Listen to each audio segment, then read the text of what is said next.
Hey everyone, today I want to take a look at what constitutes a graven image according to the Torah and the Tanakh.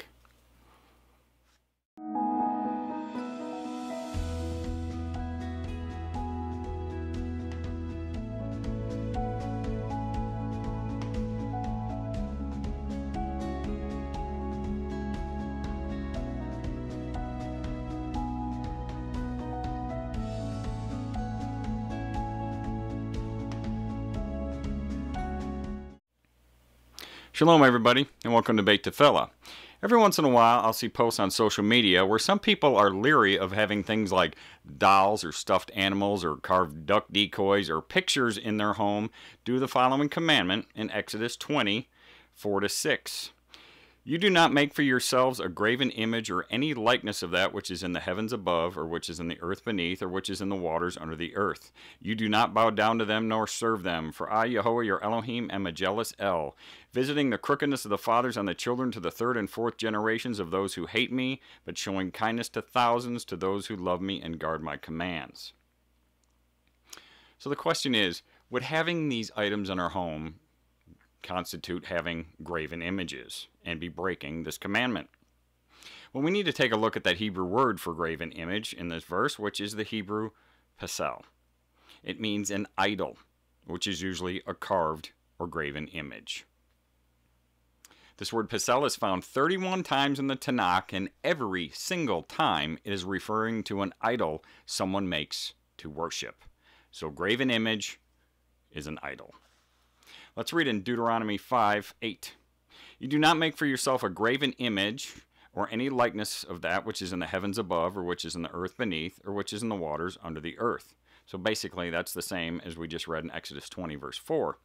And then we have the very next verse in Deuteronomy 5:9, which states, you do not bow down to them nor serve them, because we are to serve and bow down to Elohim and not anyone or anything else.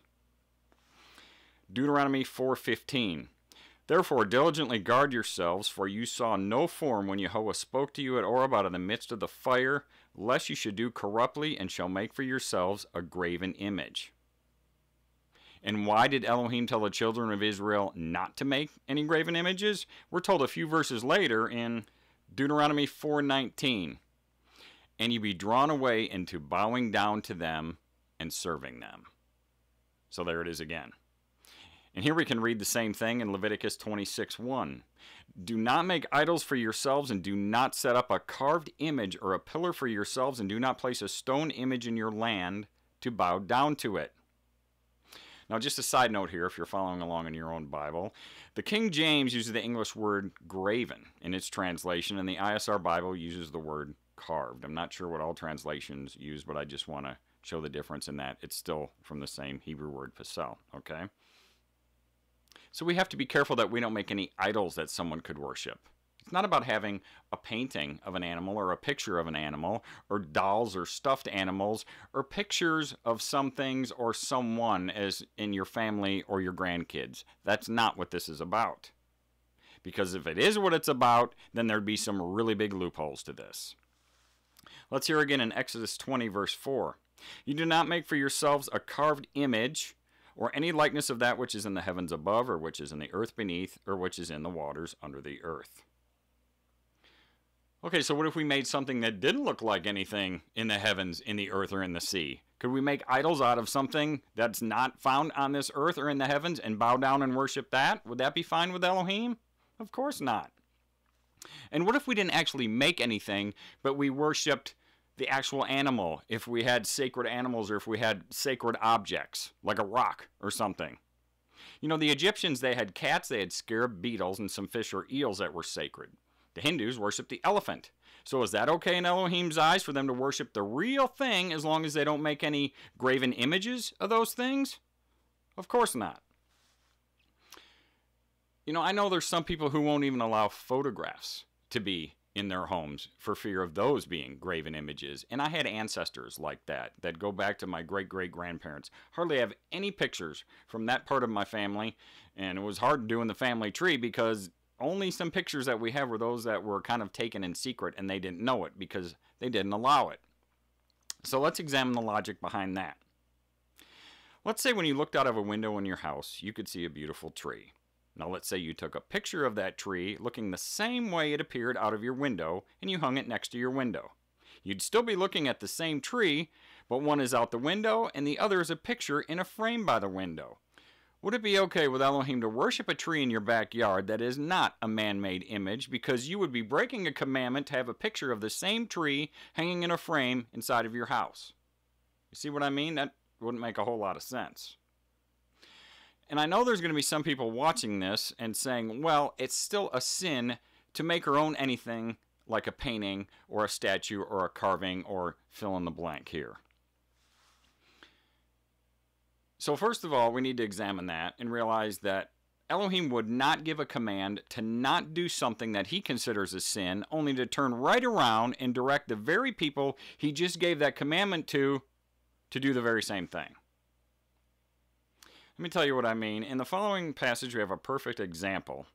Here's the Torah, or the instruction, for making a garment for the high priest, which in this case is Moses' brother Aharon. In Exodus 28:33-35. And on its hem you shall make pomegranates of blue and purple and scarlet material, and all around its hem, and bells of gold between them all around. A golden bell and a pomegranate, a golden bell and a pomegranate, and so on the hem of the robe all around. And it shall be upon Aharon to attend in, and its sound shall be heard when he goes into the set-apart place before Yehovah, and when he comes out, so that he does not die. Wait a minute, pomegranates? As in the fruit with all those tiny little red seeds in them? Wouldn't that be making something in the image of something on the earth beneath? Of course. And yet we have Elohim commanding it and driving home the point, stating that if Aharon doesn't wear this when he goes in and out of the tabernacle, that he will die. So how could this have been commanded by Elohim, since the pomegranate is something found on the earth? It's obviously because those pomegranates weren't being bowed down and worshipped. It was Elohim that was being worshipped.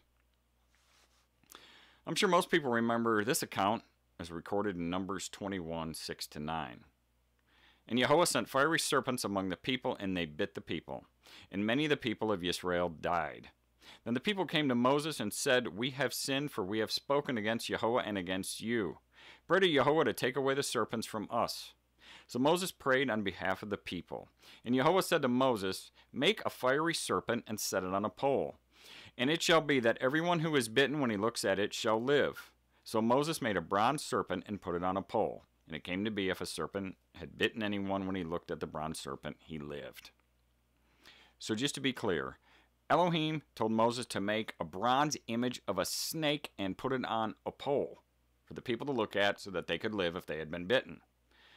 Was Elohim encouraging the people to sin here by making a graven image of a snake?